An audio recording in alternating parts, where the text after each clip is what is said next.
All right, what we have to do for this problem is determine which one of these equations would not only represent the situation given here, but would allow us to determine what Michael's hourly earnings are. All right, so the problem reads that Michael needs $120 for a concert ticket. Now it says he already has $25 and he can earn the rest by working 8 hours at his job. If H represents his hourly earnings, select all the equations that can be solved to find Michael's hourly earnings. All right, now we know that Michael already has $25 towards this ticket, but he's going to need more than that. So we have to add to that amount. Now, that amount that we're going to add is going to be the 8 hours that he works at his job multiplied by whatever his hourly earnings are. And we know that this total together has to equal $120. So this equation here would allow us to determine how much Michael gets paid per hour. Now, all we have to do is examine each one of these choices and determine which of them is equal to this situation.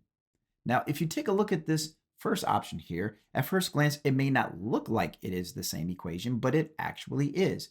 Because if we were solving for H, what we would have to do is take this constant of 25 and move it to the other side of our equation. We would have to subtract 25 from 120, which would give us $95. And that just means he needs $95 more to pay for his concert ticket. He already has $25. He just needs 95 more. And here it clearly shows 120 minus 25, which would also give us 95 is equal to 8H. So this is an equation that would allow us to find Michael's hourly earnings. Now, the second option we definitely should not select because it is showing that $25 that he already has being multiplied by his hourly wages, which makes no sense. We should be multiplying how much he earns per hour times the number of hours he works, which is 8. So this would be a terrible choice. All right, now this option we definitely should not select as well because we should be multiplying that 8 hours by how much he earns per hour. So right away, we should know that this is not a possible choice. All right, now this option is definitely a choice. In fact, this is exactly what we wrote to begin with.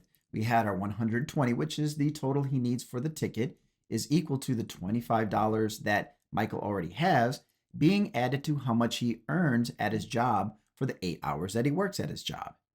All right, now this last option, we definitely should not select. Because if this option right here is a possible choice, then this one should not be a possible choice. Because this as 120 minus 25 is the same thing as 8 times H. Whereas this says 120 plus 25 is equal to 8 times H. Therefore, these two statements are not equal to each other. And if this one is correct, then this one should not be correct because they are not equal to each other. The reason that we're subtracting 25 from 120 is because it would give us $95, which is how much more Michael needs in order to buy that ticket. And here, adding that 25 to 120 would not tell us how much more he needs to earn that ticket by working 8 hours at his job.